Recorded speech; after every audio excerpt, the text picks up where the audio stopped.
Hi everybody and welcome back to the channel. So we're going to this game against Liverpool. It's one of them games where everybody always looks forward to it. Newcastle fans, Liverpool fans, neutral fans. It's one of them games where, you can always expect excitement and passion going from both sides. And we're going to this one, of course, it's going to be a little bit different this time around though, with Liverpool having them off the field problems with the ESL, trying to run off to another league and abandon the Premier League, which they are champions of, by the way. And, it's just absolutely laughable that they're the defending Premier League champions and they're trying to run away to another league to make more money and be a greedy team. I feel sorry for the fans. I did say that in my reaction, of course, to the news coming out about the ESL. I did say,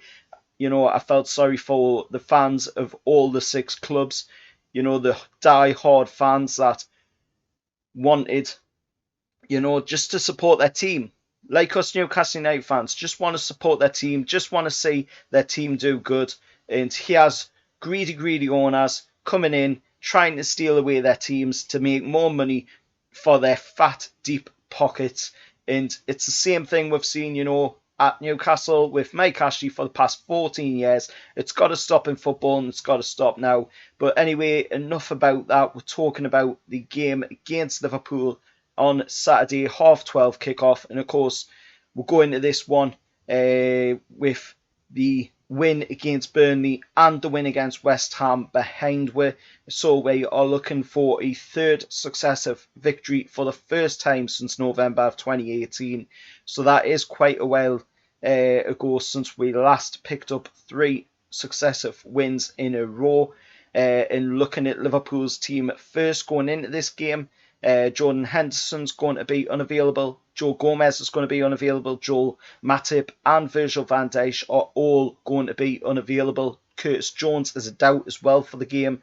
And ahead of our game, Jurgen Klopp's side had to take on Leeds United on Monday night at Elland Road after the news of the ESL had broke. And of course, you could see the way Liverpool were playing in that game that something was missing. They just weren't themselves. And they haven't been themselves for quite some time as well since getting the Premier League title. And, in my eyes, I thought Leeds should have come away from that game on Monday night with a win. They were unlucky to come away from that game with only a point. And, credit to Leeds United as well for coming out wearing the Earn It shirts right in front of the Liverpool players. And, of course, the Liverpool players had them shirts in their dressing room as well. They chose not to put them on. I can understand that. At the end of the day, it would cause a rift between the owners and the players.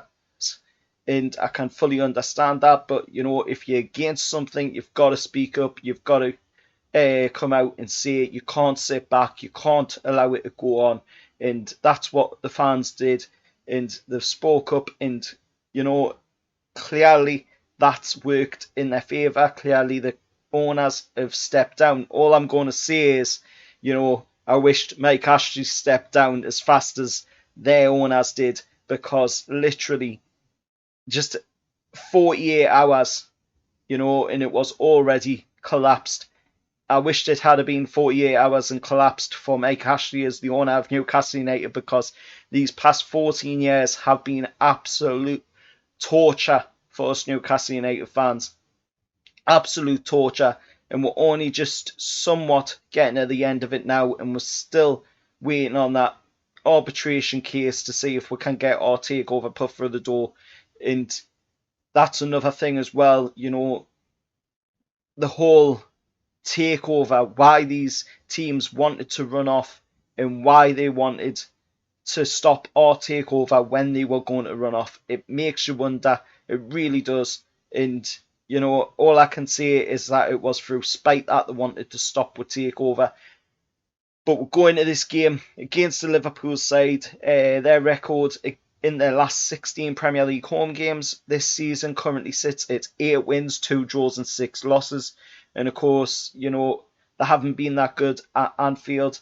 It's been proven. You know, Fulham got a win there, so why can't we get the win there?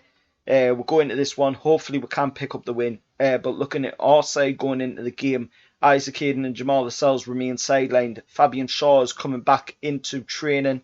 If he's going to be match fit or not is going to have to remain to be seen, unfortunately. And of course, as for the concerns over Alan St. Maxim, there has been pictures put online by Wayne Bennett, a Newcastle United fan, on Twitter. And of course, I tweeted it around like a couple of other people did as well, of Maxi getting an ice cream from outside the training ground. So clearly the lad is in good spirits. Clearly he's going to be fit for the game on Saturday. And we need him 100% because you just have to look at the game against Burnley. You know, he absolutely tore them apart when he came into the game. The game against West Ham, he tore them apart as well. And, you know, hopefully he'll do the same on Saturday against Liverpool in that 12:30 kickoff. And, of course, the referee for the game is going to be none other than Andre Marinat. His assistant on VAR is going to be, of course, Andy Madley. Now, Andre Marinat is only the second time he's overseen a game for Newcastle. And, of course, that's following on from our 2-0 defeat on Boxing Day to Manchester City. And, of course, he was involved and did take charge of that game last season at St James's Park, where, of course, Liverpool came away in a 3-2 win against us back in May of 2019. Looking at our most recent win, we haven't won at Anfield in a very, very long time. The last time we won there was 93-94, and it was, of course, a 2-0 win with Lee and Cole scoring the goals in the game. And, of course, the most recent defeat was, of course, last season, where we got beat 3-1 with Jethro Williams scoring the only goal in the game. A very good goal as well by Jethro Williams. Mind you, it was really good. Absolute smasher into the back of the net by Jethro Williams to get at least a goal in a 3-1 defeat. And of course, we sit 8 points clear of the drop zone as well after them 2 wins from the past 2 games. So that means that now Fulham are currently on 27 points. We're on 35. We do have a chance as well to progress further up the table, which is quite surprising and quite amazing to see. We do have a chance, if we get the win on Saturday, to progress up to 13th place in the league. Of course, taking Crystal Palace's spot, with them taking on, of course, Leicester City on the Monday night kickoff. So let us know your thoughts going into the game. What's your thoughts as well on all this ESL nonsense, all this whole debacle going on with the ESL? Do you think the clubs should be punished? Personally, I believe they should. You know, at the end of the day, they have tried to run away to a different league. It is treason in my eyes as well. It's pretty much turning your back on your country, which is treason, and they should be punished for it. There should not be any leniency given towards them on these actions.